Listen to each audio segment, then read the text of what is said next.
가장 소중한 주님, 우리 찬양되면서 우리 강 시작합니다. 나와 함께 하시는 가장 소중한 주님, 영원토록 찬양 받으실 주님. 모든 것이 떠났고 모든 걸 잃었지만 언제나 함께 하신 주. 갈 길 잃어 방황할 때도 고통으로 눈물 흘릴 때도 걱정하지 말아라, 염려하지 말아라, 내가 내 형편을 알고 있느니라. 나밖에는 너를 위로할 자 없고 나밖에는 해결할 자 없나니.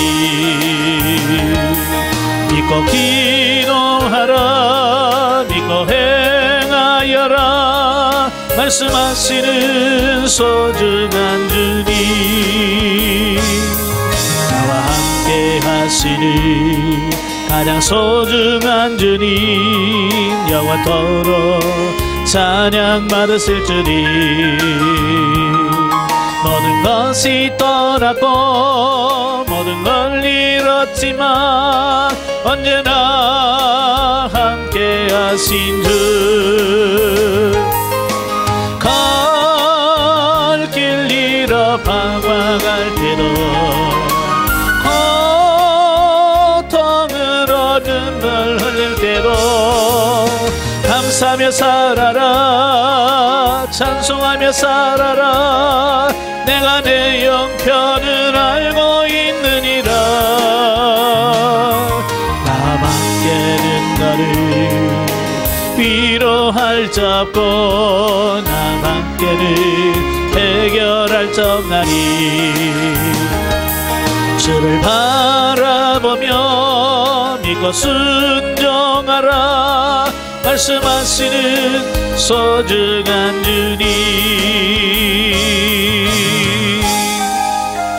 아멘. 기도하겠습니다. 은혜로우신 아버지 감사합니다. 오늘도 우리를 사랑하여 주셔서 귀한 훈련의 장소로 인도하시고 창세기의 말씀을 같이 나눌 수 있도록 은혜 주셔서 감사합니다. 오늘도 말씀을 할 때 그 말씀들이 살아있는 말씀이요 생명의 말씀이 되어 우리 영혼을 살리는 역사가 있게 하옵소서. 시종을 맡겨오며 예수님의 이름으로 감사하며 기도합나이다. 아멘. 예, 이 시간 우리 창세기 교재 8페이지 맨 밑에 보시면 창세기의 특징, 지난 시간에 중간에 멈췄는데요. 자, 5번 창세기 특징부터 보도록 하겠습니다. 8페이지입니다. 자, 창세기 특징을 보면 첫째, 먼저 외적으로 볼 때 창세기는 나머지 성경 전체를 합친 것보다 더 긴 기간의 역사를 다룬 장구한 역사를 배경으로 한다 그랬어요. 그러니까 성경 역사는 모세가 처음 성경을 기록할 때죠. 그때가 출애굽할 때거든요. 자, 그때가 BC 1446년경이에요. 그러니까 그때 성경을 기록해서 성경이 신약 성경 맨 마지막에 쓴 성경이 무슨 성경이에요? 예, 요한계시록이죠. 예, 그게 AD 90년에서 95년 사이에 기록됐다라고 보는데요. 그러니까 성경의 역사는 약 1500년의 역사를 갖고 있어요. 근데 이 지금 창세기 역사는 1500년보다도 훨씬 더 긴 역사를 다루고 있더라 그 말이에요.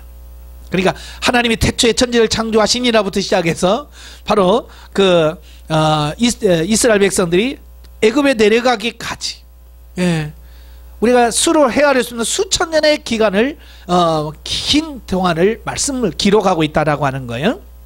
즉 창세기는 처음을 알 수 없는 천지창조에서 노아 홍수 사건, 바벨탑 사건을 거쳐서 BC 18세기경 야곱의 애굽 이주에 이르기까지 그 정확한 기간조차 알 수 없는 장구한 세월의 역사를 다루고 있다. 예?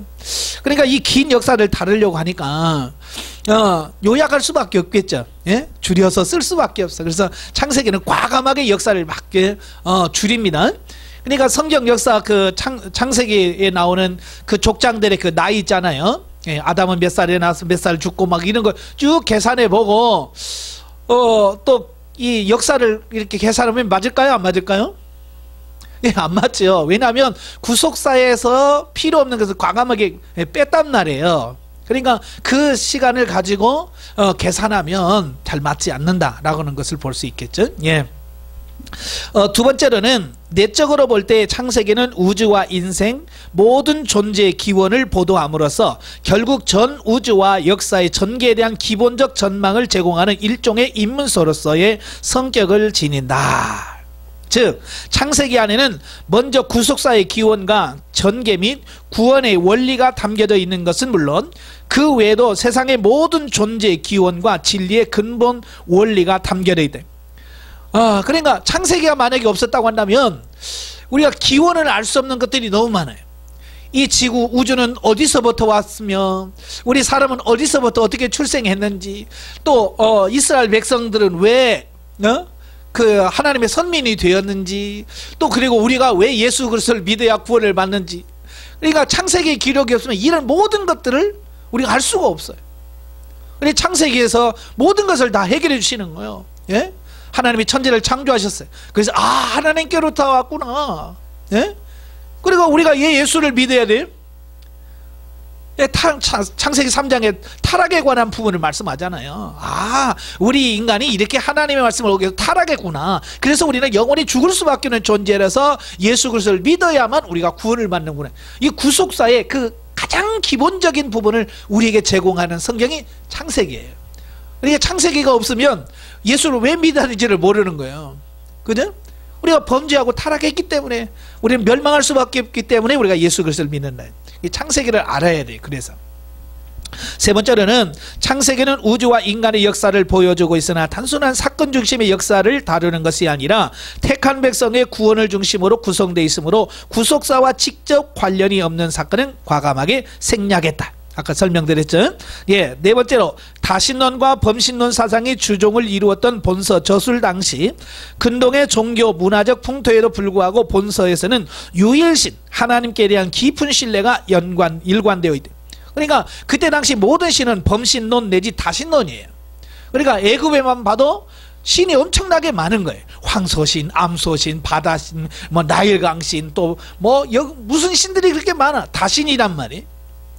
그리고 범신론은 뭐냐면 어떤 사물에다가 신격화하는 거죠. 나무, 또 곰 이런 것을 신격화시키고. 예. 그런데 유일하게 이 성경만큼은 여호와 하나님만을 신으로 믿고 있다 그 말이에요. 그리고 유일신 하나님을 대한 기록을 하고 있는 성경이에요. 이게 참 특징이라고 할 수 있겠어요. 자, 그 다음에 다섯 번째는 범죄하여 멸망할 수밖에 없는 인간 구원을 위한 하나님의 구속사적 섭리가 여자의 후손의 약속으로부터 택한 백성 이스라엘로 하여금 기근을 피하여 애굽으로 이끄는 과정에 이르기까지 일관되게 나타난다. 또한 이러한 과정에서 등장하는 많은 예물과 사건은 구속사의 주역으로 오실 그리스도의 구원 사역을 풍부하게 예표해 준다. 그러니까 이 창세기의 모든 기록은 다 구속사와 관련이 있어요. 하나님께서 범죄하고 타락한 그 아담과 하와에게 내가 여자의 후손을 통해서 너희를 구원해 주겠다라고 하는 약속을 하죠. 이게 최초의 복음 또는 원시 복음이라고 그래요. 그래서 그 복음을 이루시게 하여 중간중간에 아브라함 또 야곱 이삭 이런 사람들을 세운단 말이에요. 자, 이들은 뭐냐면요, 하나님께서 구원의 역사를 이렇게 이끌어 가셨다는 사건을 그 인물을 중심을 통해서 우리에게 말씀해 주고 있더라라고 하는 거예요. 자, 넘겨서 신학적이입니다. 10페이지 1. 창세기의 그리스도. 다시면 창세기에서 말한 기독론이라고 하는 거죠. 창세기 전체의 주제는 한마디로 말하면 예수 그리스도를 통한 인간 구원의 역사와 원리다. 그래요. 그 가운데 구약은 구속주로 오실 그리스도에 대한 예언을 주로 수록하고 신약은 이미 오신 그리스도의 구속사역에 대하여 주로 다루고 있죠. 따라서 구속사의 원리와 전개 과정을 기록하는 성경 전체는 우리 주 예수님의 중심으로 한 통일성을 가지고 있다. 그러니까 창세기부터 요한계시록에서 모든 주제 통일성이 뭘로 이루어진 예수 그리스도. 창세기부터 계속 예수 그리스도를 이야기하고 있는 거예요. 그러니까 모든 성경 66권 속에는 다 뭐가 들어있어요? 예수 그리스도가 들어있는 거예요. 그러니까 각 권을 읽을 때마다 이 성경에서 예수 그리스도를 어떻게 말씀하는가, 이제 그걸 알아내는 것이 굉장히 중요한 거예요. 예. 그러므로 우리는 성경 각 권을 연구할 때 그 자체가 독특하게 갖고 있는 특수성 및 다양성의 측면에도 연구를 해야 하지만, 동시에 성경 전체의 주인공이신 예수 그리스도를 중심으로 한 통일성의 측면에서도 연구해야 한다. 예. 그럴 때만이 성경 각 권의 고유한 의미도 놓치지 않으며 동시에 구속 역사에 대한 단면적 이해를 넘어서 전체적 시각을 가질 수 있기 때문이다. 성경 첫 책에서부터 구속사를 개막하는 본 창세기에 나타난 그리스도의 사역은 예언과 예표로 요약될 수 있는 바, 예? 계속해서 창세기에서 예수님 이름 나와요, 안 나와요? 안 나오잖아요. 그렇지만 예표와 어떤 예언을 통해서 예수 그리스도가 다 나온다 그 말이에요. 첫째 어떻게 나타나느냐, 그리스도의 예언이 나타나는데요. 창세기는 예수님과 관련된 예언을 함에 있어서 넓은 범위에서 시작하여 좁은 범위로 옮겨가는 특징을 보여준다. 예. 즉 본서는 메시아의 혈통에 대한 예언을 하면서 처음에 여자의 후손으로 예언합니다.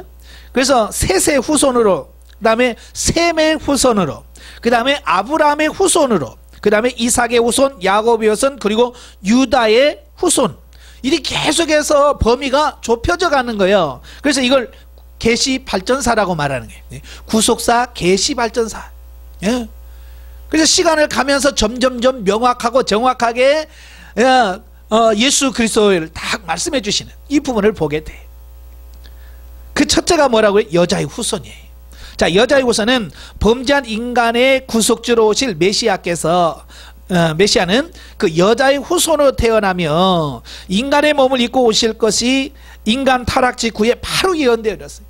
그러니까 오랜 시간이 흐른 다음에 하나님께서 인간 구원하기 위해서 어떤 여자의 후손을 얘기하는 게 아니라 아담과 하와가 하나님께서 먹지 말라고 선악과를 따먹는 그 직후에 바로 선언하신 거예요.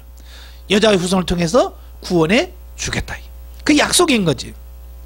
뿐만 아니라 메시아가 인간 대속 사역을 수행하면서 사탄의 집요한 방해를 받으며 급기야는 십자가 고난 가운데 처해질 것이나, 궁극적으로 사단의 세력은 그 근원부터 격파함으로써 구원 사역을 완성하실 것이 예언되어 주고 있다. 그러니까 뱀이 여자의 후손의 발뒤꿈치를 문다는 거예요. 그건 뭐냐면 여자의 후손으로 오신 예수 그리스도가 십자가의 고난을 받으실 것을 이미 창세기 3장 15절에 예언하고 있다는 거예요.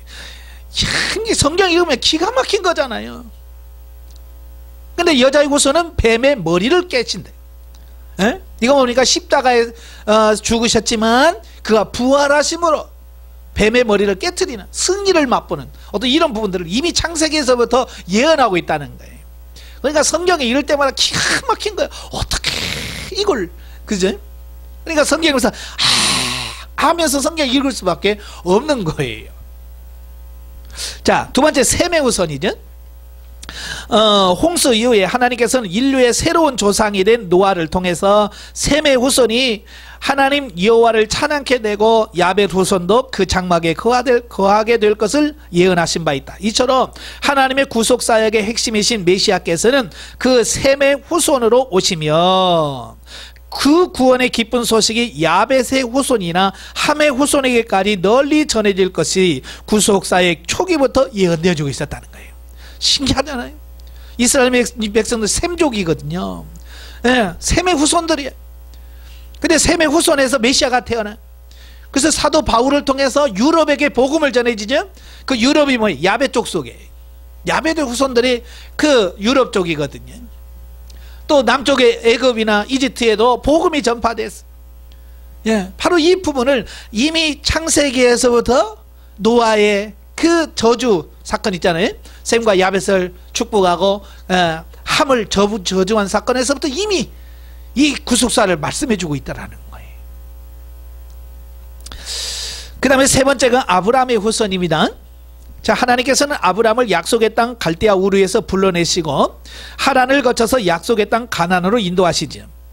이는 그로 하여금 복의 근원이 되게 하시며 땅의 모든 족속이 아브라함을 통하여 복을 얻게 하시기 위함이었다라고 하는 거예요.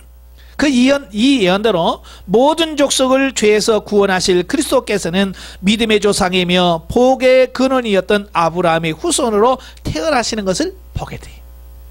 예. 그 다음에 야곱의 후손. 자, 야곱이 어머니 리브가의 복중에 있을 때부터 하나님께서는 그를 구속사의 주역으로 택하셔서 그 후손으로 큰 민족을 이루게 하실 것과 더불어 그 모든 형제 족속이 야곱의 후손을 섬기게 될 거라고 이미 약속하셨어요.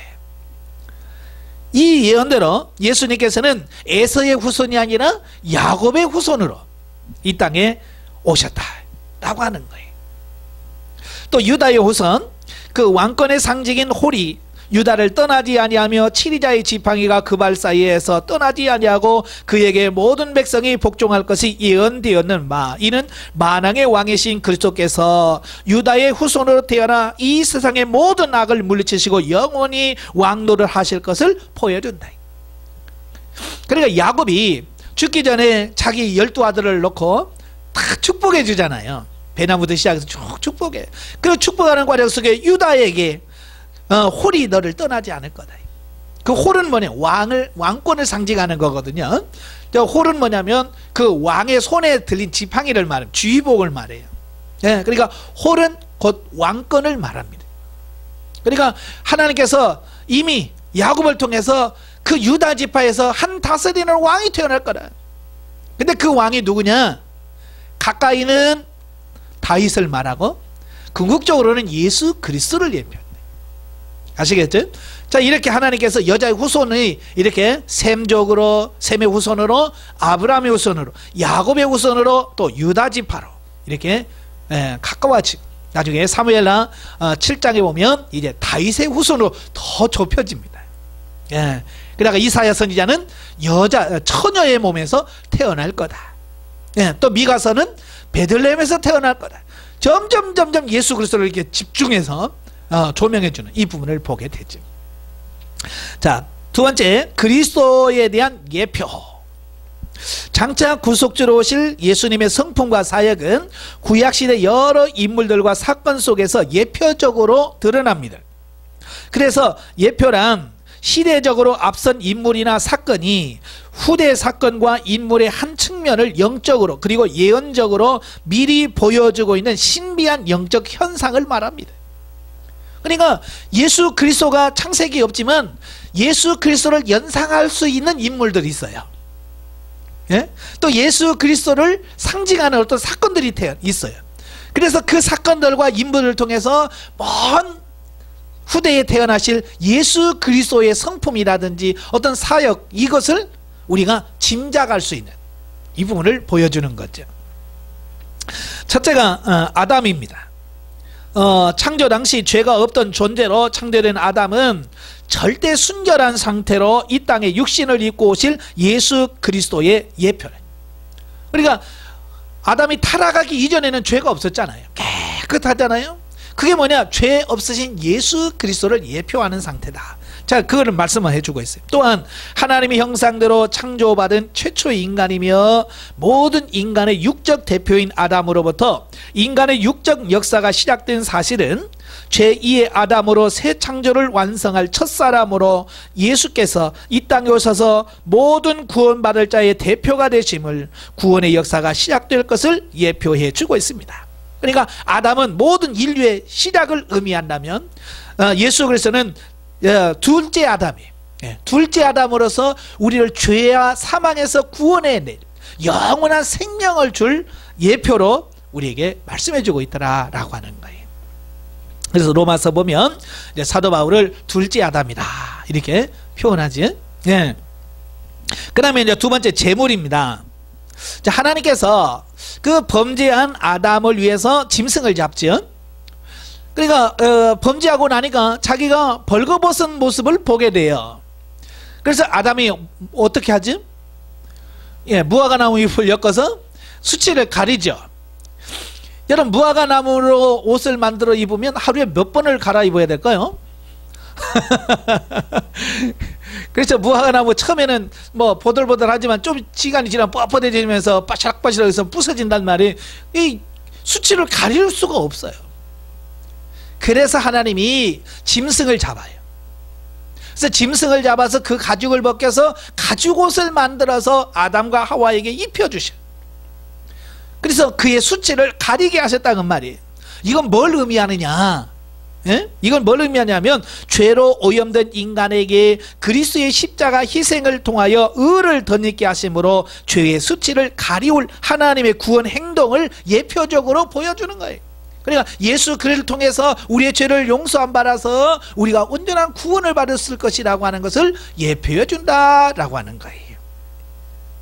뿐만 아니라 아벨이 하나님께 드려서 연납된 제물 어린 양 있잖아요. 자, 이 어린 양 역시 우리의 죄를 짊어지고 온전한 희생 제물로서 죽어가실 어린 양으로 오실 그리스도를 예표합니다.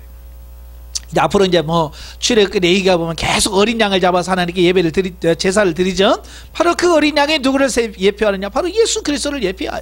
그래서 요한복음에 보면 사도 요한이 보라, 세상 죄를 지고 하는 하나님의 어린 양이로다 하면서 예수님을 소개하죠. 예? 바로 제물은 뭘 상징하냐? 우리를 위해서 희생하신 예수 그리스도를 예표한다. 그 다음에 세 번째, 아벨의 죽음을 말합니다. 자, 하나님께 합당한 제물을 드렸으며 사랑받은 아벨이 아무 죄도 없이 가인에게 살해된 것은 장차 무지한 예수님께서 죄인들에 의하여 죽임당하실 사건을 예표합니다. 그러니까 사실 아담은 아벨은 뭐 죽을 만한 죄가 없잖아요. 그죠? 하나님께 예배 잘 드렸어요. 예, 그래서 하나님이 그 예배를 탁 받으시고 연락하셨잖아요. 그런데 그가 죽임을 당해요. 바로 예수님의 죽으심을 예표한다는 말이에요. 사실 예수님이 오셔서 뭔 잘못을 했어요? 무슨 십자가를 질 죄를 지었어요? 아무것도 없어요. 그런데도 어때요? 죄 없으신 예수님이 우리를 구원하시기 위해 십자가에 못 박혀 죽으셨다는 거예요. 바로 아벨의 죽음이 죄 없이 죽으신 예수 그리스도를 예표한다라는 거고요. 그 다음에 이제 4번, 네 번째 보면 멜기세덱이 나와요. 멜기세덱이 신약에 어디에서 나와요? 히브리서에 나오죠. 멜기세덱. 그러니까 여기서 멜기세덱이 나와야 히브리서가 해석이 됩니다. 자, 그래서 멜기세덱은 의의 왕이란 이름을 뜻을 가졌고 또 살렘의 왕이다, 또 하나님의 거룩한 제사장이다 라고 소개를 합니다. 그래서 멜기세덱은 북방 왕들과의 전쟁을 하고 이기고 돌아온 아브라함에게 빵과 포도주를 가지고 가서 그를 대접하죠. 그리고 환대합니다. 그리고 하나님의 이름으로 아브라함을 축복합니다. 예, 그리고 아브라함에게서 11조를 받아요. 그 히브리서 보면 그 의미를 정확하게 소개를 하죠. 예, 이는 곧 만왕의 왕이시며 동시에 제사장이신 그리스도의 신분을 보여주는 동시에 그는 만민의 존경을 받아야 할 분으로 이 땅에 오실 것을 보여준다. 그러니까 예수님이 왕이시고 제사장이시잖아요. 대제사장이시고 바로 그걸 예표하는 인물이 누구냐? 바로 구약의 멜기세덱이다 라는 거예요. 그리고 이때 멜기세덱이 아브람을 환송하면서 준비했던 빵과 포도주가 있잖아요. 예? 바로 이것은 예수 그리스도께서 마지막 성만찬을 하시면서 떡과 포도주를 주잖아요. 예, 바로 그것을 예표한다 그 말이에요. 예수 그리스도의 살과 피를 예표한다. 예. 어떻게 그렇게 수천 년 전에 이런 사건들을 통해서 예수 그리스도를 바라보게 하고 예수 그리스도를 기대할 수 있도록 이렇게 만드셨는지 정말 기가 막히잖아요. 다섯 번째, 이삭이죠. 그는 하나님의 언약에 의하여 아버지 아브라함이 100세에 낳은 인물이죠. 이는 그리스도께서 구약에 거듭된 예언에 의하여 태어난 동령녀 탄생이란 이적을 통해 태어나실 것을 예표한다. 그러니까 사실 이삭은 아브라함이 100살이고 사라가 90살이잖아요. 그걸 보면 경수가 이미 끊어졌다고 말씀하는 거예요. 어찌 보면 아이를 낳을 가능성이 없는 거예요. 물론 아브라함은 아이를 낳을 가능성은 충분해요. 예. 누가 그러더라고요. 남자는 문지방만 넘을 힘이 있으면 애 낳는데요. 예. 그러니까 여자는 아니잖아요. 경수가 있어야 아이를 낳을 수 있는데 이미 사라는 경수가 끊어졌어요. 이건 뭐냐면 아이를 낳을 수 없는 상태예요. 여러분 처녀가 아이 낳을 수 있어요? 없어요? 혼자서? 없지요. 불가능한 것을 말하는 거예요. 그러니까 여자의 후손이라는 것은 하나님께서 이렇게 아이를 낳을 수는 불가능한 상태에서 출생하게 될 거다. 이걸 보여준다 그 말이에요. 그래서 처녀가 아이를 낳았다. 믿을 만하지? 젊으니까. 근데 경수가 끊은 지 90살 먹은 할머니가 애 낳았다. 어떻게 믿겠어요? 둘 다 힘든 거죠. 예? 그렇지만 그 여자의 후손, 이걸 이미 하나님께서 그걸 말씀하시려고 아담이 아들을 원하고 사라가 그렇게 아들을 원해도 안 주시잖아. 다 기다리는 거야. 늙어서 진짜 꼬부랑이 돼서 누가 봐도 어떻게 애를 낳아? 라고 할 정도로. 마치 나사로가 죽었을 때 예수님이 안 가시잖아요. 그죠? 이틀을 더 유예. 왜요? 나사로가 죽어서 무덤에 들어가서 썩어서 냄새나기를 기다린 거예요. 왜? 그래야 예수 그리스도의 능력이 확 드러나는 거예요. 그렇잖아요. 어떻게 죽은지 나흘이나 돼서 무덤에서 썩은 데가 나는 그래 어떻게 살려? 이거 불가능한 거야. 근데 예수님 하신단 말이에요. 바로 이걸 말하는 거예요.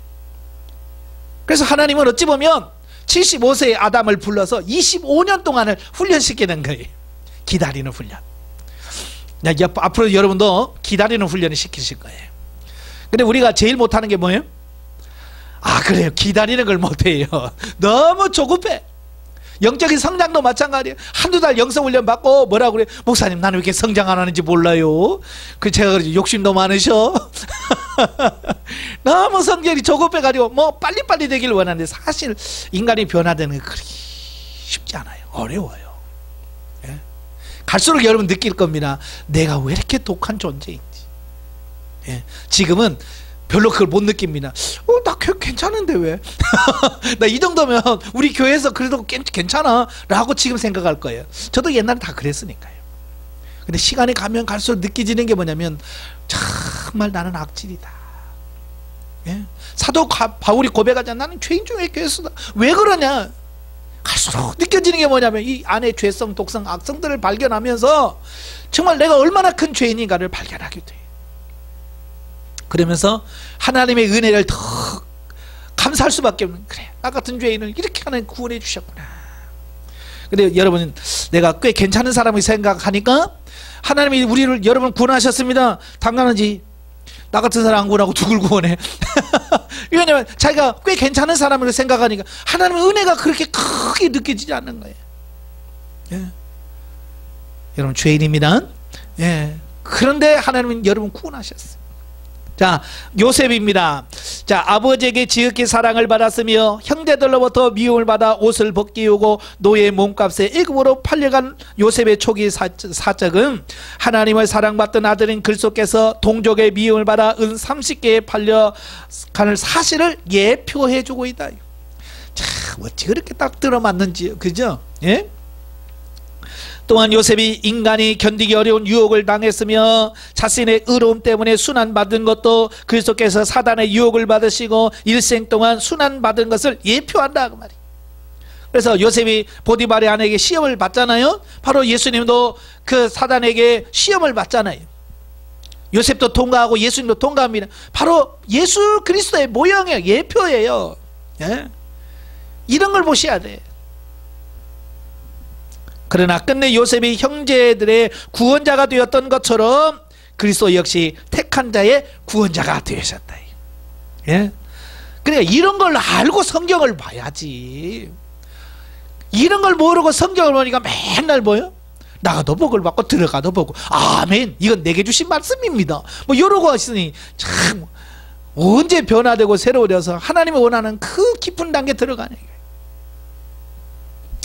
이 창세기의 신학적 주제, 창세기에서 다루는 여러 가지 신학적 주제가 있는데 그 주제가 뭐냐? 성경 첫 책인 창세기는 성경 전체 역사와 신학의 토대를 제공하죠. 즉 창세기는 하나님의 백성들이 자신의 존재를 어떻게 이해해야 하는지를 태초에 있었던 하나님의 천지 창조와 그 직후 초기 역사를 연결해 줌으로써 하나님의 백성들에게 다음과 같은 사실들을 우리에게 보여줍니다. 첫째 뭐냐? 이 세상은 우연히 생겼거나 어쩌다 진행된 진화의 과정에 무의미한 소산물이 아니라는 거예요. 진화론자들은 뭡니까? 그냥 우연히 생겼다는 거야. 이 우주가 오랜 시간을 가면서 그냥 우연히 생겨났다. 그 인간도 그 단세포가 다세포가 되고 그것이 또 세포 분열을 일으켜서 포유류가 되고 뭐가 되고 원숭이가 되고 원숭이가 진화해서 사람이 됐다라고 얘기하는 거예요. 근데 그 사람에게 니네 할아버지가 원숭이냐? 그러면 성질낸다 그 말이에요. 왜 진화론을 얘기하면 그러면 원숭이한테 할아버지라고 해야 될 거 아니야. 참 게 얼마나 모순인지 몰라요.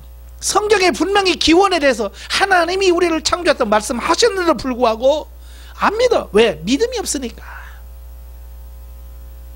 그러니까 진화론이 잘못됐다는 걸 알면서도 그걸 부정하는 순간 창조론을 믿어야 돼. 그러니까 죄인들이 그 창조론을 받아들이려고 하지 않는 거예요. 자기도 다 알아. 진화론 문제 있다는 거. 그런데 주장할 수밖에 없어. 이게 얼마나 어리석은 거예요. 예. 창세기는 그 첫 구절부터 태초에 절대자이신 하나님께서 절대의지와 의로운 계획을 가지시고 천지만물을 창조하셨다라고 선포하고 계십니다. 자, 이러한 하나님의 창조의 선언은 더 나아가 태초부터 계신 유일한 존재이신 하나님만이 만물에 대한 완전한 지배권과 이 세상에 대한 통치권을 가지고 계심을 근거가 된다. 그러니까 왜 우리가 하나님을 아버지라고 하고 왜 하나님의 말씀에 순종해야 되느냐? 바로 그분이 우리를 만드셨고 그분이 모든 것을 창조하셨기 때문에 그런 거예요. 아시겠죠? 바로 이 창세기에서 그걸 말씀하시려고 하는 거예요. 그러니까 그래요. 전도하다 보면 저도 이제 예전에 전도하다 보니까 그래요. 어떤 할아버지한테 예수 믿으셔야 됩니다. 그러니까 막 그분이 막 성질나면서 저보고 그래. 너 어느 나라 놈이야? 그랬네. 저 한국 사람이죠? 그랬더니 그럼 한국 사람이 한국 역사를 공부하든지 그래. 왜 서양 역사를 가지고 이제 그걸 이제 성경을 서양 역사라고 하는 게 왜 다른 나라 역사를 가져왔느냐 이 얘기예요. 에? 우리나라 사람이 당군 신화를 하고 당군을 믿고 당군을 섬겨야지. 이제 그 얘기예요. 예? 자, 이거 창세기 이런 원리를 모르니까 자, 그럴 수밖에 없잖아요. 예, 그러나 우리는 이걸 다 알잖아요. 창조주 하나님.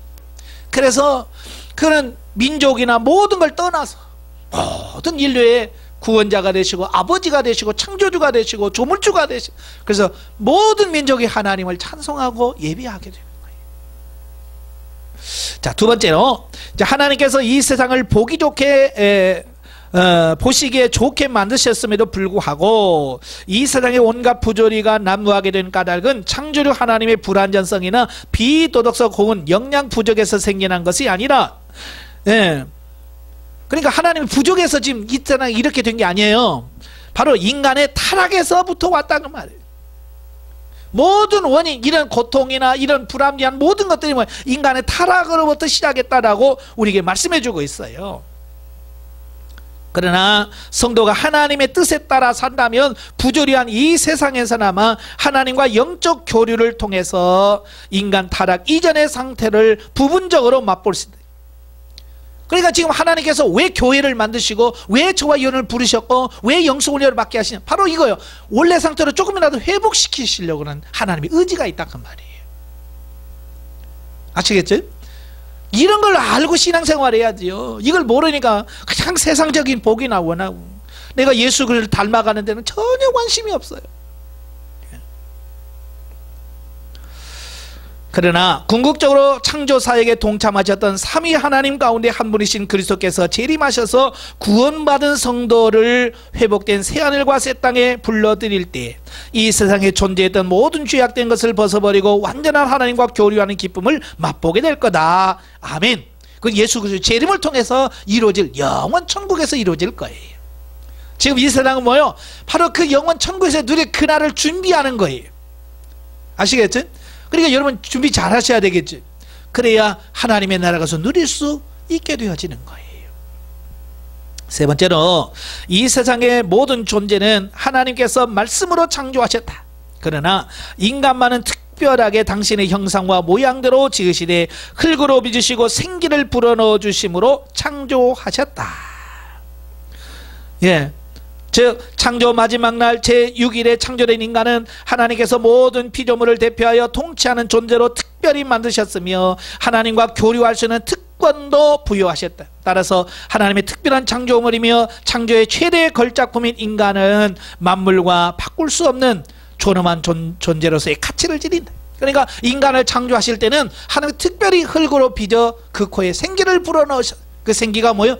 영이란 말이에요. 영이란 말이에요. 그래서 하나님께서 우리를 특별한 존재로 만드셨어요. 왜요? 하나님과 교제하는 존재로 만드시려고. 예? 나중에도 말씀드리겠습니다만은 짐승에게는 영혼이 없어요. 영이 없어. 그래서 짐승이 하나님과 교제합니까? 기도해요? 예배 시간에 와서 예배 드립니까?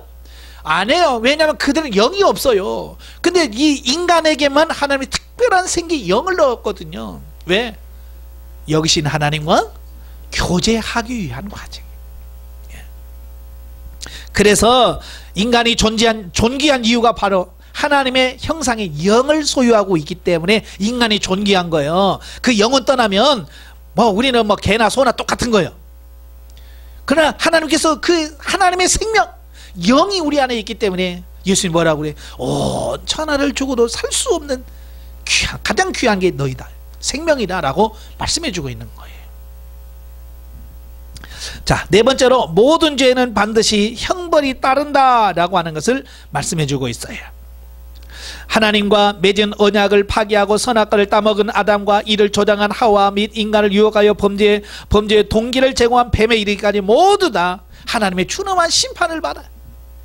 이처럼 하나님은 당신이 지으신 모든 피조물을 아끼고 사랑하지만 절대 공의를 지으신 분이로서 그 죄를 결코 묵과하지 않으신다는 거예요.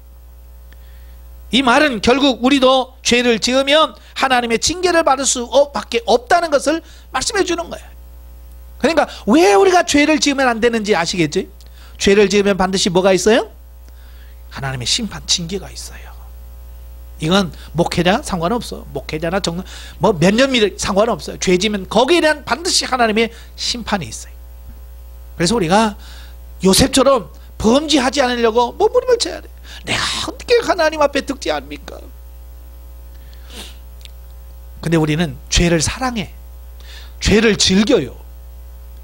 그러니까 안 되네. 죄를 멀리 하시기를 바랍니다. 자, 그 밑에 다섯 번째, 공의로우신 동시에 절대 사랑을 지니신 하나님께서 범죄한 인간에게 심판을 선언하시되 그것에 거치지 아니하시고 구원의 방편을 허락하셨다. 자, 이게 사랑의 하나님이에요. 그러니까 범죄할 때마다 하나님이 즉각즉각 심판하시면 이 땅에 살아날 자 있어요, 없어요? 지금 여러분 같으면 지금 이 나이까지 살아 있겠어요? 죄질 때마다 하나님께서 번개로 뻥뻥 쳤다면 어떻게 될까요? 지금 저도 옛날에 벌써 갔어요. 이 땅에 없어요. 근데 하나님께서 참으셔. 그 하나님의 사랑 때문에 오늘 저와 여러분들이 지금 이 자리에 있다라고 하는 것을 보게 되는 거예요. 예, 그래서 창세기에서 보면 다 그걸 얘기해 주고 있어요. 그래서 성경에 택한 백성들을 보면 다 한결같이 뭐가 있어요? 연약해. 그래서 죄를 지어. 아담도 그렇고 다 죄를 져. 근데 하나님께서 그를 다 품어서 만들어 가시잖아요. 그러니까 오늘도 저와 여러분도 소망이 있는 게 그런 거예요. 그냥 범죄하면 너 못 써. 딱 버리는 게 아니라 하나님이 또 고쳐서 우리를 새롭게 만들어서 하나님의 일꾼으로 세워. 예? 뭐 아브라함 같은 사람 뭐 믿음의 조상 될 자격이나 있어요? 예? 자기 마누라를 2번이나 팔아먹었는데 그렇잖아요. 예? 하나님께서 하늘의 별처럼 바다의 모래같처럼 내가 자식 주겠다. 근데 아멘 해놓고 가서 하갈하고 또 해서 애 낳았잖아요. 그게 어떻게 믿음의 조상이 될 수 있어요? 근데 하나님께서 그를 만들어 가셔. 그러니까 저는 그런 걸 보면 야, 우리 하나님이 대단하시다. 그러면서 저를 보는 거야. 나도 만들어 가시겠지. 소망이 생기는 거예요. 예, 소망이 생겨. 여러분 소망을 갖길 바래요. 예, 변화시킬 거예요. 자, 17페이지 6번. 우리의 존재는 근본적으로 선교와 관련되어 있다. 이 세상에는 다양한 인종이 살고 있지만 궁극적으로는 모두 하나님의 형상과 모양대로 지음받은 아담의 후손이므로 전 인류는 근본적으로 한 형제다라고 하는 거예요. 그러니까 왜 전도해야 되느냐? 예, 이 땅에는 모든 사람, 예수를 믿든 안 믿든 하나님의 형상대로 지음받은 존재들이에요. 그리고 그들도 구원받아서 하나님의 나라에 들어갈 자란 말이에요. 그래서 예수 믿는 모든 사람들에게는 하나님의 사명이 주어져요. 그게 무슨 사명이에요? 전도의 사명이에요. 그래서 저와 여러분들이 직장에서도 만나는 그 사람들, 그냥 같이 돈 버는 동역자가 아니라 전도 대상이에요. 복음을 전해서 구원할 대상인 거예요. 그래서 기도하면서 하나님 어떻게 이들을 전도할까요? 어떻게 이들에게 복음을 전할까요? 라고 끊임없이 기도하면서 우리가 그들을 만나줘야 돼요. 예?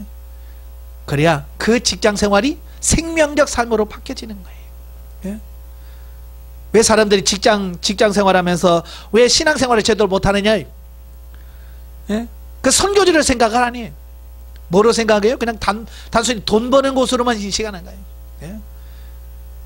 이제는 직장도 단순히 돈을 버는 수준 그 대상으로만 생각하지 말고 하나님의 역사를 이루는 장소로 생각하시고 복음을 전하시는 여러분 되시길 바래요. 자, 7번째, 천지를 창조하신 하나님께서는 또한 모든 역사의 주관자 되신다. 인간, 나라들 간에 보이는 각 축제는 이 세상이 외면적으로는 힘의 논리에 따라 움직이고 있는 것처럼 보인다. 그러나 진지하게 인류 역사 전체를 보면 이는 하나님께서 당신의 백성에게 약속을 주시고 그 약속을 성취하신 과정일 뿐인 것이다. 예, 이걸 참 중요하시. 역사의 주관자가 누구시냐? 하나님이시다. 그러니까 우리가 그런 믿음이 없으니까 늘 세상 살면서 염려하는 거예요. 근심하는 거예요. 여러분, 나라가 위태로울 때도 그렇게 하신 하나님의 의도가 있는 거예요. 뜻이 있는 거예요. 우리 개인에게도 마찬가지예요. 육신의 질병을 들어서 고통 가운데 있을지라도 그 속엔 뭐가 들으냐? 하나님의 뜻이 담겨 있다는 말이에요. 그러니까 우리는 항상 하나님께서 나에게 이런 고통을 주신 이유가 뭡니까? 그래서 하나님의 그 뜻을 찾아서 순종하시면 되는 거예요. 근데 우리는 그 하나님의 뜻을 찾으려고 하지 않고 그저 원망하고 불평하는 거죠. 그래서 아프면 왜 하나님 나에게 왜 이렇게 질병을 주십니까? 하고 원망하고 불평해버리는 거예요. 그 속에 하나님의 뜻이 있는데 그 뜻을 찾질 않아. 교회도 마찬가지. 교회적으로 시끄러운 교회들이 참 많잖아요. 하나님께서 그 시끄러운 교회 속에서 하나님 이 시끄러운 교회 속에서 내가 어떻게 하기를 원하십니까? 정말 성도들이 하나님 엎드려서 하나님 이 교회 속에서 내가 뭘 해야 됩니까? 라고 정말 하나님 엎드려 기도해야 되는데 그런 성도가 있어요? 없어요? 없어요. 항상 나가서 그냥 입술로 따발라발라발 누구나 놔두고 누구나 놔두고 이 교회는 놔두고 저치고 썩었고 어쩌고 저쩌고 하나님의 뜻을 전혀 깨달지 못하는 거예요. 그러니 이 한국교회가 시끄러울 수밖에 없는 이유가 바로 그런 거예요. 여러분 왜 하나님이 영성훈련 시키시냐? 바로 그걸 깨달아서 여러분의 교회에서 정말 하나의 썩어져가는 미랄처럼 여러분을 통해서 여러분의 교회가 새로워지라 그 말이에요. 아시겠죠? 예, 저는 그 소망을 가지고 이 훈련을 하는 거예요. 단순히 뭐 우리 교회 성도 하나 늘고 성도 하나 채울 그거 아니에요. 그럴 생각이면 내가 여기 오지도 않고 이런 강의 안 해요. 한 영혼이라도 바로 세워져서 정말 그분이 가서 세운 있는 교회가 정말 영적으로 새로워지는 그걸 원하는 거예요. 8번째입니다. 아브라함을 비롯한 구약 족장들의 생애에서 보여지는 바와 같이 사랑이 풍성하신 하나님이 당신의 택한 백성에게 선으로 대하시며 잘못을 회개하는 자에 대하여 거듭 용서하시는 은혜를 베푸신다. 자비의 하나님이요. 예? 죄를 지어도 또 용서하시고 세우신 하나님, 바로 그 부분을 이 창세기에서 가르쳐주고 우리에게 소망을 갖게 하시는 거예요. 그러니까 혹시라도 우리가 연약해서 실수해서 죄를 지었다 할지라도 나는 끝났어 그러지 말아요. 하나님이 다시 세워가실 것을 믿으시길 바라요. 자, 18페이지 3번 창세기와 현대 성도. 그러니까 이 창세기는 BC 1446년경에 기록되어 있거든요. 그러니까 지금부터 약 3500년 전에 기록된 거예요. 우리는 이렇게 생각했어요. 아니 3500년 전에 나와 무슨 상관 있어, 내가 그때 뭐 있기를 했어. 그래 창세기와 나오는 별반 아무 상관없는 것처럼 생각할 때 있단 말이에요. 아니란 말이에요. 바로 창세기는 오늘 이 시간 이 자리에 있는 저와 여러분들에게 주신 말씀인 거예요. 그 의미를 찾으셔야 돼요. 그러니까 창세기는 웅변적으로 현대 성도들에게 자신의 존재에 대하여 새로운 자각이 필요하다라고 말하고 있어요. 여기서 가장 먼저 알 수 있는 것은 인간은 창조주 하나님께서 지으신 그분의 피조물이라는 사실. 예, 저와 여러분은 뭐예요? 하나님이 지으신 피조물이죠. 우리는 창조주가 절대 될 수가 없어요. 하나님의 피조물인 거예요. 또한 하나님께서 인간을 위해 이 세상을 지으셨는 바 인간에게는 하나님께서 지으신 이 세상을 다스려야 할 권리와 책임이 있다라고 하는 거예요. 또 세상 모든 사람에게 복 주시고자 하시는 하나님의 선교사에게 동참해야 할 책임이 있다는 거예요. 이렇게 할 때 비로소 인간은 하나님의 충실한 자녀의 한 사람답게 살아갈 수 있는 것이다. 그래. 이런 걸 모르니까 신앙의 본질에서 벗어나서 주시옵소서. 그것도 뭘 줘? 세상적이게 죽고 썩을 것 복만 달라고 하는 거예요. 자, 이와 더불어 우리가 창세기를 읽으며 우리 자신의 존재에 대하여 깨달아야 하는 또 한 가지 중요한 사실이 바로 우리가 죄인이라는 사실이에요. 예? 우리가 피조물인과 동시에 우리는 또 하나님 앞에 죄인이라고 말해요. 인간은 하나님께 대항하는 반역을 범했습니다. 이러한 반역 죄인인 우리는 하나님의 자비와 용서를 구해야 한다. 또한 우리는 창조주이시며 이 세상의 역사를 주관하시는 하나님께서 우리를 주장하사 증오와 질시의 길에서 나와 사랑의 길로 걷도록 해달라고 기도해야 한다. 변화돼야 돼. 예. 또 한 가지는 창세기는 하나님을 믿음에 있어서 우리는 아브라함, 이삭, 야곱, 요셉과 같은 신앙 선지자들의 모범을 따라야 함을 보여준다. 왜 그들의 기록을 했을까요? 너의 손조다. 너희도 이렇게 변화해야 돼. 이렇게 새로워져야 돼. 이렇게 하나님 중심으로 살아야 돼. 라고 우리들에게 이제 모델을 제시해 주는 거예요. 그러니까 그 성경을 보면서 우리는 아브라함을 보면서 내 모습을 봐야 돼. 야곱을 보면서 내 모습을 봐야 돼. 그래야 돼.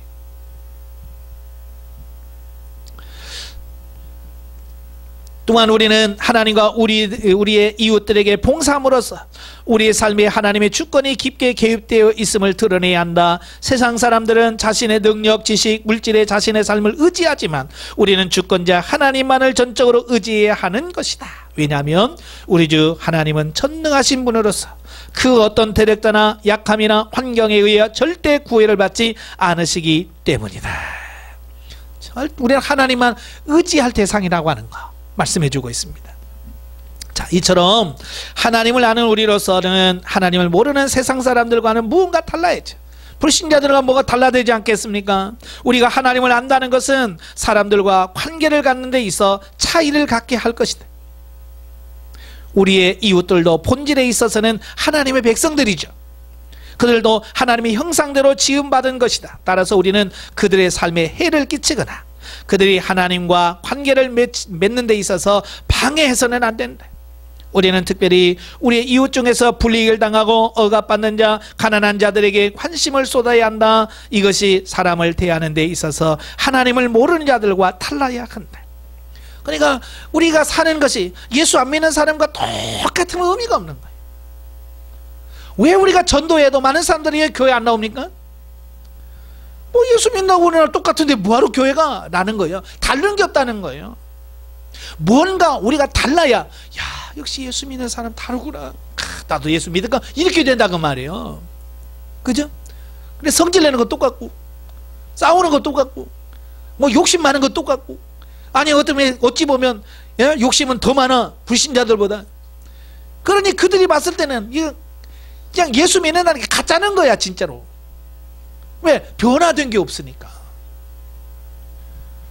그러니까 뭐라 그래? 야, 너 같은 믿으면 나 안 믿어. 이렇게 되어지는 거예요. 그게 뭐냐? 그 사람이 약해서가 아니에요. 우리가 예수 믿는데 예수 믿는 삶의 모델을 그들에게 보여주지 못한 거예요.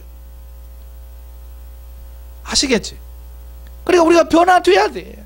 예수 안 믿는 사람들에게, 예수 믿지 않는 친구들 만나면 그래 너는 뭔가 달라 라고 말을 들어야지. 난 너하고 달라 그러면 뭐가? 그러면 문제가 심각한 거예요. 여러분의 친구한테 가서 나는 너하고 달라 한번 해봐요. 뭐라고 하는 친구들이, 에?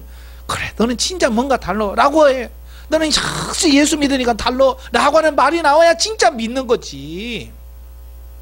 넌 나보다도 못해 그러면 이게 심각한 거예요 이거. 아시겠죠?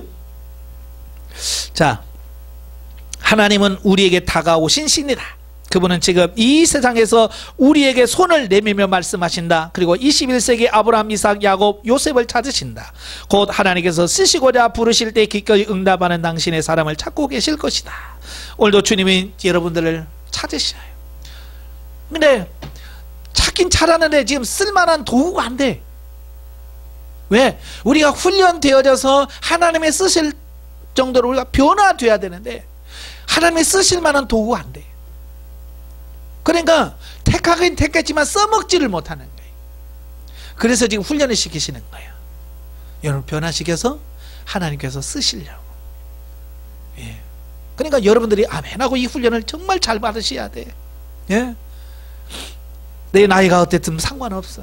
내가 단 1년을 살아도 정말 1년 동안 하나님이 원하시는 삶을 제대로 살다가 하나님 앞에 가자, 이런 마음을 가져야지. 다 늙어서, 저는 그래요. 늙을수록 더 빨리 이 훈련 받으셔야 돼. 왜? 갈 날이 빠르잖아. 그냥 젊은 사람은 그래도 좀 변화될 기회라도 있잖아요. 근데 70, 80 되신 분은 이제 어쩌면 시간이 그만큼 짧아요. 그러니까 젊은 사람이 2시간 기도하면 60, 70, 80 된 사람은 5시간, 6시간씩 해야 돼. 짧은 기간 동안에 빨리 성장해야 되니까. 아시겠죠? 예. 젊으신 분들도 열심히 하시길 바랍니다. 예. 자, 넘겨서 20페이지 보시면 구속사적 이해가 나옵니다. 자, 성경은 내용이 있어서 서로 다른 주제를 다루며 그 문학적 형식도 매우 다양하다. 그러나 근본 주제는 뭐냐? 천지를 창조하신 하나님께서 당신의 기쁘신 뜻에 따라 이끌어 가시는 구속의 역사와 구속의 원리와 구속받은 사람들의 삶과 양상과 하나님을 향한 이들의 신앙 고백이 기록되어 있다. 그러니까 그런 의미에서 신약성경 신구약 66권인데 다 모두 유기적으로 관련성이 다 돼 있어요. 그러니까 창세기, 출애굽기, 민수기, 신명기, 여호수아 이렇게 나눠져 있지만 그 책을 읽다 보면 이게 다 유기적으로 연관되어 있어요. 하나 되는. 그래서 한 권이라고 말해요. 성경은 66권이지만 한 권으로 보는 거예요. 이처럼 구원의 진리를 담고 있는 성경 모두는 상호 관련을 가지므로 성경의 올바른 이해를 위해서는 성경 전체를 통해서 성경 각 부분을 조망하는 안목을 가져야 된다. 그러니까 성경은요, 이렇게 창세기 따로 공부하고 출애굽기 공부하고 뭐 이렇게 따로따로 하는 것도 중요하지만 결국은 뭐냐, 이거 하나란 말이에요. 창세기부터 요한계시록을 전체를 볼 수 있는 눈이 있어야 돼. 그래야 성경 전체를 볼 수 있어요. 이걸 통시적이라고 그래. 통시. 이 전체를 통째로 한꺼번에 본다 그 말이에요. 그래서 지난주 말씀드렸죠. 수리하고 나서 계시발전사 즉 성경 이해를 하는데 바로 이건 뭐냐, 성경 전체를 창세기부터 요한계시록까지를 보는 거예요. 그러니까 지금 여러분들이 각 권을 제대로 공부를 잘 해놔야 돼. 창세기면 창세기 공부를 잘 해놔야 돼. 그래서 창세기에 대해서 알았고 그걸 아는 것을 가정해서 이 전체를 볼 수 있어야 돼. 그러니까 이 각 권을 모르니까 전체를 봐도 뭔 말인지 못 알아먹는 거예요. 아시겠죠? 그래서 성경은 각 권을 보고 또 전체를 볼 수 있는 이런 눈이 열려져야 돼. 그러니까 많이 읽으시는 방법밖에 없어요. 저에게 종종 성경을 어떻게 읽어야 돼요? 그럼 저는 짧은 시간에 빨리 많이 읽는 것밖에 없다. 예. 여러분 만화 영화 TV 만화가 나오잖아요. 자, 우리는 만화를 움직이는 걸로 보죠. 근데 사실은 그 만화가가 그릴 때는 한 컷 한 컷이에요. 그냥 정지된 사진이에요. 그냥 정지된 그림이에요. 근데 이것을 필름에다 넣고 빠르게 움직이면 이게 움직인단 말이에요. 이게 동영상이라고 하는 거예요. 자, 성경도 그래요. 성경도 이렇게 한 장 한 장 보면 그냥 글자야. 그죠? 근데 이 성경을 전체를 놓고 뚜루룩 보면 동영상이 되는 거예요. 그러니까 성경을 전체를 쭉 볼 수 있는 수준까지 가야 돼요. 동영상으로. 그러니까 창세기 하면 창세기 1장부터 50장까지가 그림으로 쭉, 예? 이렇게 보여져야 돼. 출애굽기는 쭉. 그래야 이게 이제 말씀이 내 레마가 되어지고 그 말씀대로 사라지는 단계가 되는 거예요. 근데 평생 성경 한 번도 제대로 창세부터 요한계시록 한 번도 못 읽고 신앙생활 한다고 하는 사람 보면 진짜 답답하죠. 말씀을 모르니까 살 수가 없는 거예요. 이제 앞으로 여러분들은 하나님의 말씀을 가까이 하셔야 돼요. 예? 그래서 성경 말씀을 늘 가까이 해야 돼요. 저도 하나님께 훈련하실 때 하루에 4시간씩을 성경을 보게 하시는 거예요. 아침을 먹고 점심 먹기까지 4시간을 앉아서 50분 성경 보고 10분은 잠깐 나가서 바람 쐬고 와서 또 50분 성경 읽고 밖에 나가서 잠깐 눈 좀 돌리고. 예? 제가 눈이 그때 나빠진 거예요. 그냥 책상에 성경만 보고 이렇게 하니까 눈이 금방 나빠지더라고요. 예? 그러니까 이 성경을 보면 전체가 이게 창세부터 요한계시록까지 이렇게 쭉 보면 그냥 어디서든지 말씀이 나올 수 있는, 이게 하나님께서 그런 훈련을 시키시는 거예요. 그래서 여러분도 성경을 좀 많이 읽으시길 바래요. 자, 그런데 성경 가운데는 시간적으로나 지리적으로 가장 광범위한 내용을 담고 있으며 시작의 책이라고 할 수 있는 창세기에 대한 이해는 성경 전체에 대한 이해의 출발점입니다. 그러니까 성경 전체를 읽으려면, 이해를 하려면 창세기를 이해하고 넘어가야 다른 게 다 이해가 돼요. 이걸 모르면 왜 읽어야 되는데 그게 안 나와. 그러니까 창세기 1장 1절에 최초에 하나님이 천지를 창조해, 하나님이 창조하셨구나. 이제 그 시각을 가지고 성경을 봐야, 아이고 이게 다 나도 피조물이구나, 나도 죄인이구나, 이게 다 나오는 거예요. 예. 즉 창세기는 그 언제인지 정확히 알 수도 없는 하나님께서 천지를 창조하신 역사의 시작전부터 BC 19세기에 있던 요셉의 죽음까지 다루는 실로 유구한 시간적 배경을 가진다. 그리고 하나님의 창조 대상인 해, 달, 별과 같은 우주는 제외하더라도 모든 인간의 향수를 불러일으키는 에덴 동산 및 노아 홍수 사건 이후 인류의 분산 사건에 이르기까지 실로 가늠하기조차 어려운 넓은 지역과 지리적인 배경을 한다고 말이에요. 시간적으로도 굉장히 긴 시간이고 지리적도 굉장히 넓은 이 장소를 갖고 있더라고 말이에요. 이를 보다 축소시켜 아브라함 이후의 역사를 보더라도 갈대아 우르에서 출발해 하란을 거쳐 가나안에 이르고 다시 애굽으로 내려갔다가 가나안으로 돌아오는 넓은 지역을 그 지리적 배경으로 하고 있다. 예? 그래서 성경을 읽으면 세계사를 공부하는 거예요. 세계사뿐만 아니라 우주사를 공부하는 거예요. 우주사. 그러니까 굉장한 넓어요. 범위가. 또 시간적으로 보면 태초부터 시작해서 지금까지. 그러니까 예수 믿는 사람은 지혜 있는 자예요. 예. 아시겠죠? 그러니까 예수 믿는 사람은 정말 지혜자가 될 수밖에 없어. 이렇게 넓은 지식을 어디서 가르쳐요? 예? 자, 한편 창세기를 기원의 책이라고 하는데요. 창세기 가운데는 우주의 기원, 또 인간의 기원, 또 안식일이 어떻게 생겼는지, 또 결혼이 어떻게 생겼는지, 또 죄가 어떻게 생겼는지, 구원은 어떻게 시작이 됐는지, 희생제사가 또 어떻게 시작이 됐는지, 가족이 어떻게 형성이 되는지, 최초의 살인은 누가 했는지, 또 문명은 어떻게 발전되어지며 민족이 어떻게 형성되어야되는지, 이 모든 것을 다 말씀해 주고 있어요. 예. 그래서 성경에 보면 아브라함의 후손정에도 아말렉 족속, 뭐 이런 족속들이 나오잖아요. 그러니까 나중에 그들이 이스라엘에게 대적이 되고 싸우는 걸 보면, 아이고 그때 이 아브라함의 후처에서 나온 이 아들들이 이렇게 원수가 됐구나. 이 모든 족속들의 기원을 얘기하고 있기 때문에 다 이해할 수 있는 거예요. 예. 그 가운데 성경을 처음 시작하는 세 장인 창세기 1장부터 3장은 성경 전체를 마무리하는 세 장인 계시록 20장, 21장, 22장과 밀접한 관계를 갖고 있어요. 자, 성경이 기가 막혀요. 창세기 1장부터 3장은 천지 창조와 이 모든 것을 기록했잖아요. 시작이야. 근데 요한계시록 20, 21, 22장은 마지막 종결입니다. 이 우주의 마지막 종결, 새 하늘과 새 땅으로 이게 마지막 마칩니다. 그러니까 이 모든 것이 그냥 우연히 된 게 아니라 하나님의 구속사의 계획 속에서 전체가 이루어지고 있다는 것을 우리가 볼 수 있는 거죠. 그래서 우리가 구속사를 이해해야 된다고 하는 이유가 바로 이거예요. 예. 행위 언약과 은혜 언약. 선악을 알게 하는 나무 열매를 먹지 말라. 내가 먹는 날에는 반드시 죽으리라. 창세기 2장 17절. 자, 이 말씀은 하나님이 최초로 인간과 하나님 사이에 맺은 언약을 말합니다. 이걸 행위 언약이라고 그래요. 왜 행위 언약을 했냐면 이 과실을 먹느냐 먹지 않느냐라고는 행위를 근거로 해서 언약을 맺었다. 그래서 행위 언약이라고 합니다. 자, 그런데 아담과 하와가 어겼잖아요. 자, 그래서 주어진 은혜가 바로 은혜 언약이에요. 이 행위 언약으로는 안 되고 실패해서 바로 우리를 구원하시려고 은혜 언약을 주셨어요. 그게 뭐냐? 창세기 3장 15절이에요.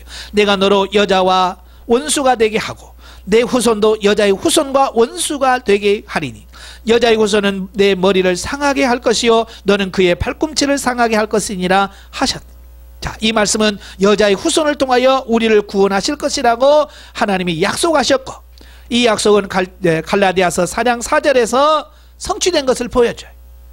그래서 때가 참에 하나님이 그 아들을 보내사 여자에게서 나게 하시고, 왜 굳이 사도 바울이 여자에게서 나시고 라고 말씀하실까요? 바로 사도 바울이 다 깨닫고 보니까 예수 그리스도가 바로 창세기 3장 15절에 말한 그 여자의 후손이었구나, 이걸 아는 거예요. 대단한 거죠. 이 영적 안목이 대단한 거예요, 사도 바울이. 예, 그걸 아니까 고의적으로 일부러 여자에게서 나시고 라고 해서 그 창세기 3장 15절이 그대로 예수 그리스도에 성취됐다, 이걸 말씀해 주고 있는 거예요.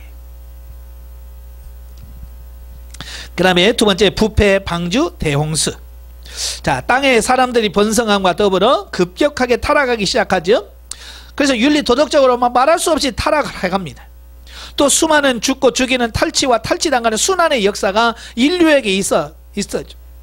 그러니까 이 사람은 막 계속 부패한 거예요. 죄가 들어오면서부터 막 계속 이 세상은 갈수록 부패가는 거예요.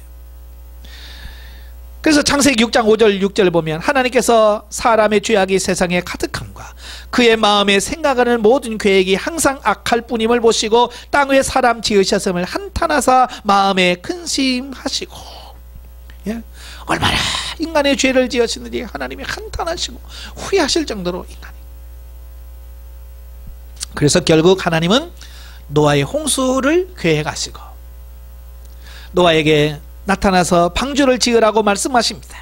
그래서 노아에게 말하죠. 광은 몇 규빗, 고는 몇 규빗, 높이는 고는 몇 규빗에서 식양을 말씀하시면서 방주를 지으라라고 말씀해 주셔요. 이게 뭐냐? 방주를 지으라고 하신 것은 타락해가는 인간에게 하나님의 구원 사역을 허락해, 내가 너희를 구원해 주겠다고 하는 의미를 말씀해 주고 있는 거예요. 근데 성경에서 몇 규빗 몇 규빗이라고 하는 그 식양을 뭐냐면 하나님께서 우리에게 신령한 집이므로 신령한 집으로 세우기 위하여 단장할 것을 우리에게 말씀해 주시는 거예요. 그러니까 구약에서 노아는 방주를 지음으로 구원을 받았잖아요. 그럼 오늘날 저와 여러분 뭘로 구원받느냐? 배 만들까요? 배 만들면 구원받을 수 있을까요? 안 해요. 지금 뭘 만들어야 돼요? 여러분 신령한 집으로 지어져야 돼요. 그래서 이제 하나님 말씀을 하셔. 여러분 신령한 집을 지으라고. 그래서 신령한 집이 지어지면 여러분 구원을 받게 되어 있는 거예요. 신령한 집을 짓는 게 뭐라고 그랬어요? 예, 하나님의 말씀대로 사는 삶. 나의 육체가 변화되어서 이제 성경에서 말씀하신 그 말씀대로 사라져질 때 이제 비로소 신령한 집이 지어졌다라고 말하는 거예요. 자, 그래서 노아가 방주를 지음으로 말미암아 자기 생명을 구원받은 것처럼 오늘 우리들이 예수 그리스도를 믿는 믿음으로 하나님의 자녀가 되는 권세와 영생은 얻었지만 금세가 내생의 약속에는 풍성한 축복의 근원인 상급의 구원을 이루어감에 있어서는 하나님의 말씀대로 지켜 살 때에 놀랍고 풍성한 은혜를 맛보면서 사는 삶을 살 수 있도록 하나님께서는 말씀을 통하여 약속하고 있다. 그러니까 신령한 집을 짓고 살아갈 때에 하나님께서 우리에게 복을 주시겠다고 말씀해 주시는 거예요. 이처럼 노아가 하나님의 말씀을 듣고 믿고 순종할 때 구원받았던 것처럼 우리도 하나님의 말씀을 듣고 믿고 순종할 때 하나님의 구속사가 우리에게도 이루어질 거다. 그러니까 이 원리는 시대가 가도 변함이 없어요. 노아도 하나님 말씀을 듣고 그 말씀을 믿고 그 말씀에 순종해서 구원받았지. 오늘도 마찬가지. 하나님을 믿고 그 말씀을 듣고 믿고 순종할 때 온전한 구원의 역사가 우리 안에서 이루어질 거다라고 말씀해 주고 있습니다. 자, 세 번째, 홍수 이유. 자, 본문에서 강조하고 있는 말씀의 초점은 노아 방주의 사건에서 파건에 맞춰져 있다. 즉 노아의 믿음을 우리에게 원시 계시로 보여주는 데 목적이 있는 것이다. 예, 그러니까 저와 여러분들은 그 노아의 믿음을 보면서 야, 이런 게 믿음이구나 라고 인식하라, 그 말이. 자, 믿음은 바라는 것들의 실상이라고 히브리서 11장 1절에 말씀하고 있죠. 자, 이 말씀은 자신이 바라는 욕망적인 신념이 아니라 하나님의 약속을 신뢰하고 바라는 것을 말한다.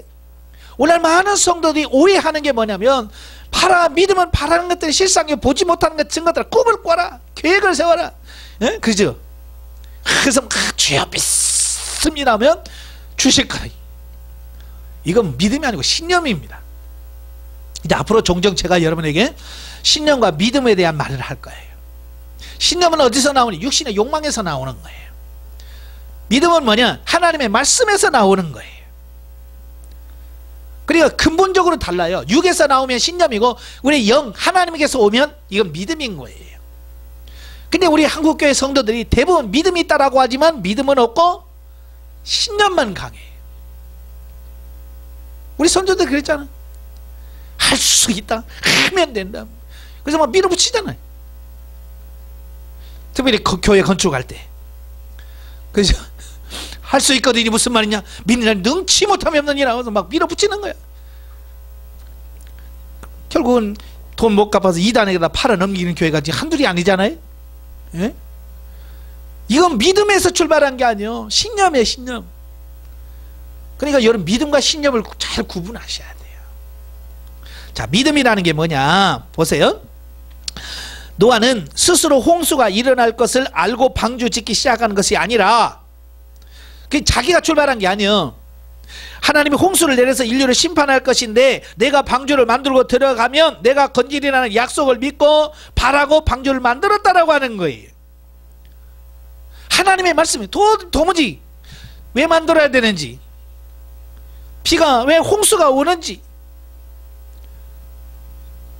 과학자들이 연구해 보면 이 노아 홍수 이전에는 홍수가 없었대요.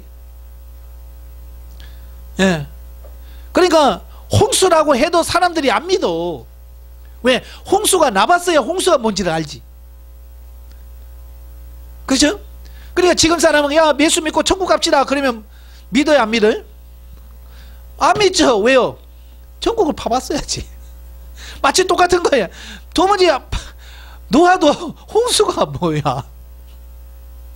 왜? 경험이 없잖아요. 근데 하나님께서 홍수를 심판할 거다라고 하니까 그냥 내가 안 봐도 믿어버리는 거예요. 아, 하나님께서 하시다니까 하겠지. 방주 만들어. 그러니까 네 하고 만드는 거예요. 만약에 노아가 나 뭐 만들어요 라고 했으면 어떻게 됐을까요? 노아도 죽었어요. 노아 죽으면 구원은 어떻게 돼? 그럼 하나님의 구속사는 끝나는가요? 아니에요. 하나님은 또 다른 사람을 들어서 쓸 거예요. 예. 그 에스더 보면 그렇잖아요. 모르드게가 에스더에게 편지 쓰면서 이때를 위하면 이제 어떻게 아니냐.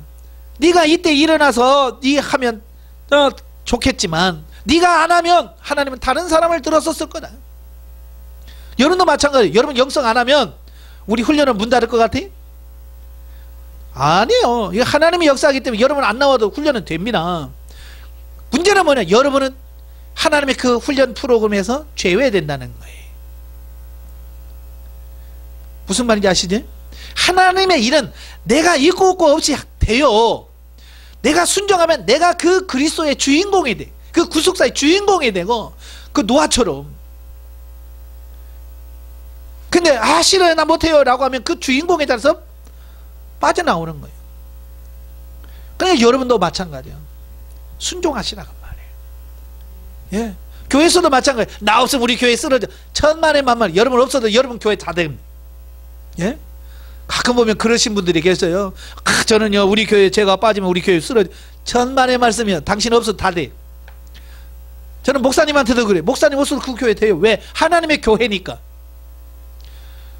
일하지 말라는 게 아니라 너무 자기 중심적으로 그렇게 하지 말라는 거예요. 하나님 중심으로 해야지. 자기 중심에 빠져서 하면 안 된다는 얘기를 하고 있는 거예요. 예? 한번 제 말이 안 믿겠으면 여러분 교회 나가지 마세요. 여러분 교회 문 닫나 보세요. 여러분 안 가도 여러분 교회는 여전히 문 열어서 주일마다 예배 드릴 거예요. 아시겠죠?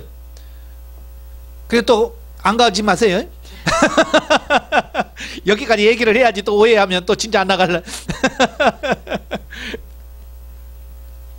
로마서 8장 24절 25절에 보면 우리가 소망으로 구원을 얻었음에 보이는 소망이 소망이 아니니 보는 것을 누가 바라리요? 만일 우리가 보지 못하는 것을 바라면 믿음으로 참음으로 기다릴지니라. 자, 여기서 보이는 것은 뭡니까? 보이는 것, 눈에 보이는 것들, 이건 우리의 소망이 아니래. 근데 우리 이제 뭐 갖고 소망 갖고 살아요? 맨날 눈에 보이는 거잖아요. 아유, 나 저 차 샀으면 좋겠다. 아유, 저 아파트 들어갔으면 좋겠다. 우리는 맨날 눈에 보는 걸 가지고 그게 소망인 줄 알아. 근데 그건 소망이 아니래. 왜냐? 나중에 죽을 때 하나도 못 갖고 가. 그건 진짜 내 거 아니에요. 내가 땅덩어리를 어마어마하게 해서 전라북도 이 땅을 다 샀어. 내 명의로. 죽을 때 갖고 가요? 하나도 못 갖고 가. 정말 중요한 것은 이 땅이 몇 평이냐가 아니라 저 영원한 하나님의 나라의 땅을 몇 평이나 사는 그게 중요한 거예요. 이 집의 땅이 몇 평, 우리 집이 몇 평이냐가 중요한 게 아니고 하나님이 지금 예수님이 나의 거할 처소를 지으러 가셨는데 지금 예수님이 나의 거할 처소를 몇 평짜리 짓느냐 이게 중요한 거예요. 이 땅에서 수백 평짜리를 집을 졌다 할지라도 천국에 집 한 채가 없다면 여러분 천국의 노숙자예요. 바로 사도 바울이 그 얘기를 하고 있는 거예요. 보이는 소망은 소망이 아니다. 정말 보이지 않는 것이 뭐예요? 영적이고 신령한 하나님의 속한 걸 말하는 거예요. 이게 진짜 소망인 거예요. 이걸 딱 이 사고를 바뀌니까요, 이 세상에 그렇게 부러운 게 별로 없어. 또 저도 인간이기 때문에 길 가다 좋은 차 타면 아이 좋겠다 이런 생각은 들어요. 그러나 그거 가지고 막 밤잠 설치면서 저 차 못 타서 나는 미치겠어 그런 거 안 해. 그냥 잊어버려. 그래, 왜? 진짜 소망이 아니에요. 정말 제가 두려운 게 뭐냐면 하나님 앞에 딱 갔을 때 난 너를 모른다고 할까봐 두렵고, 내가 하늘에 상급이 많은 줄 알고 열심히 갔는데 가서 보니까 아무것도 없고 심지어 개털 모자 준다면 어떻게? 저는 그게 두려운 거예요. 그래서 늘 하나님 앞에 그걸 묵상하면서 하나님, 이 땅에서는 가난해도 괜찮아요. 하나님, 이 땅에서 내가 없이 살아도 돼요. 이 땅에서 굶어도 돼요. 그러나 하나님의 나라에서는 아닙니다. 왜? 그게 진짜 중요하기 때문에. 왜? 이 땅에서는요 굶어도 내가 살면 얼마나 살겠어요. 그렇잖아요. 뭐 옛날 군인들이 그러잖아요. 거꾸로 매달려도 국방부 시기는 간다고. 예? 뭘 해도 3년, 옛날 3년 6개월이고 저는 30개월 했는데 어떻게든지 그 시간은 가더라고요. 끝나. 근데 하나님의 나라는 끝이 없는 거예요. 그래서 문제인 거예요. 그래서 문제인 거예요. 예를 들어 천국에 가서 1000년 있다가 신분이 바뀐다든지 그러면 대충 살다 뭐 1000년 기다리지 뭐 천국에 가서. 그죠? 근데 천국에는 1000년이라는 시간 개념이 없어요. 끝이 없어. 그냥 이해하기 쉽게 말하면 예를 들어서 이런 거예요. 그냥 천국에 갔는데 노숙자야. 갔는데 노숙자야. 그러면 야, 영원히 그분 노숙자야. 심각하지? 그래서 영성을 잘하셔야 돼. 예. 그러니까 제가 이 세상을 그냥 그렇게 쉽게 보낼 수가 없는 게 뭐냐면 그걸 아니까 그냥 이렇게 허투루 이 시간을 보낼 수가 없어요. 그래서 제가 목이 터져라고 지금 강의하는 거예요. 예? 한 영혼이라도 제대로 세워서 하나님의 바르게 어떻게 하면 세울 수 있을까? 이 땅에서 가난해도 괜찮다니까요. 예, 이 땅에서 병들어서 골골해도 괜찮아요. 왜? 이 세상은 별로 그냥 오래 안 가. 근데 사람들은 그냥 거기에 매여가지고요, 그냥 아프면 그냥 죽으려고 그래. 그냥 그 조금만 더 아프면 될걸. 그렇잖아요. 정 못 참겠으면 가면 되잖아, 하나님 앞에. 그죠? 하나님, 이 세상 너무 싫어요. 난 천국 가고 싶어요. 가면 되잖아. 근데 하나님이랑 그게 안 된단 말이에요. 한 명 가면 돌이킬 수가 없어. 나 다시 저 세상 가가지고 나 다시 상급 쌓고 올래요. 다시 가겠습니다. 안 돼요. 기회가 없어요. 귀 있는 자는 알아들어야 됩니다. 예. 자, 그 다음에 창세기 22장에 보면 하나님께서 아브라함을 시험하시죠. 모리아산에 가서 내 사랑하는 독자 아들 바쳐라 그러죠. 자, 이걸 통해서 우리에게 말씀해 주신 게 뭐냐면 시험을 통과해야 된다는 거예요. 시험을 통과해야 된다. 예수님도 시험 통과하셨죠? 자, 여러분도 시험을 통과하셔야 돼요. 근데 여러분 시험 통과해요? 시험에 다 들어요? 이건 뭐 시험을 통과하는 게 아니라 시험에 다 걸려. 그냥 왔다면 다 걸려. 그리고 맨날 힘들어 죽겠대. 그래서 예수님 뭐라고 그래요? 시험에 들지 않게 깨어 기도하라. 기도 안 하면 시험 듭니다. 기도하셔야 돼. 시험에 들지 않게 깨어 기도하셔야 돼. 예수님도 40일 금식 기도하시니까 사단의 그 시험을 그냥 통과하시는 거예요. 그래서 여러분들에게 기도 5시간씩 해라. 그 말을 하는 이유가 뭐냐? 기도하면 영혼이 강건해져. 여러분 영이 강건해지고요. 또 육신이 하나님의 은혜를 체험하고 깨달아지면서 변화되어져. 강해져. 그래서 말씀대로 사라지고 죄짓지 않게 돼. 예? 그래서 기도하라고 말씀하시는 거예요. 예. 자, 그래서 시험에 통과하니까 22장 26페이지에 오시면 또 내 씨로 말미암아 천하 만민이 복을 얻으리니 이는 내가 나의 말을 준행하였음이라 하셨다 아니라 했는데, 복을 받는다는 것은 곧 구원을 받는다는 것이 받는다는 뜻이다. 즉 예수 그리스도로 말미암아 천하 만민이 구원을 얻으리게 될 것이다. 이게 하나님이 약속한 복이에요. 뭐 아파서 사고 뭐 사업이 잘, 이게 복이 아니라 내가 예수 그리스도를 믿고 구원받는 그 자체가 뭐냐, 아브라함에게 약속하신 그 복이에요. 그 복. 여러분 그 복 받은 줄로 믿습니다. 예, 그러니까 우리가 날마다 감사해야 돼. 예. 그래서 아브라함에게 복을 허락하시죠. 그 아브라함에게 내신 복이 그의 아들 이삭에게 그대로 축복해집니다. 그래서 이삭은 그의 아들 야곱에게 또 축복이 내려가지요. 예. 자, 그리고 그 야곱이 요셉에게 또 축복이 내려갑니다. 바로 계속해서 대를 이어서 하나님의 그 뜻이 계속 이어져 내려온다는 사실을 여기서 말씀해주고 있습니다. 에서는 어찌 보면 그 아버지의 축복을 받을 수 있는 장자잖아요. 그런데도 그가 장자권을 경홀히 여기고 하나님에 대해서 영적인 관심이 없어. 땅의 것만 생각하는 거예요. 그래서 그는 기회를 놓쳤어. 여러분도 마찬가지예요. 지금 여러분에게 아주 좋은 기회, 영성훈련 받았다는 것은 어찌 보면 좋은 기회예요. 그런데 에서처럼 이걸 경홀히 여긴다면, 귀하게 여기지 않는다면 에서처럼 하나님의 구속사에서 배제되어지는 인물이 되어진다 그 말이에요. 끝까지 가시라고 말씀하는 거예요. 자, 요셉에게 꿈을 주시죠. 예, 그 창세기 38장이라고 되어 있는데요. 37장이죠. 예, 오타가 나왔습니다. 맨 밑에. 자, 꿈도 마찬가지죠. 하나님께서 꿈을 꾸게 하시고 그 꿈을 이루어가게 하셔. 그래서 꿈 하면 생각나는 게 요셉.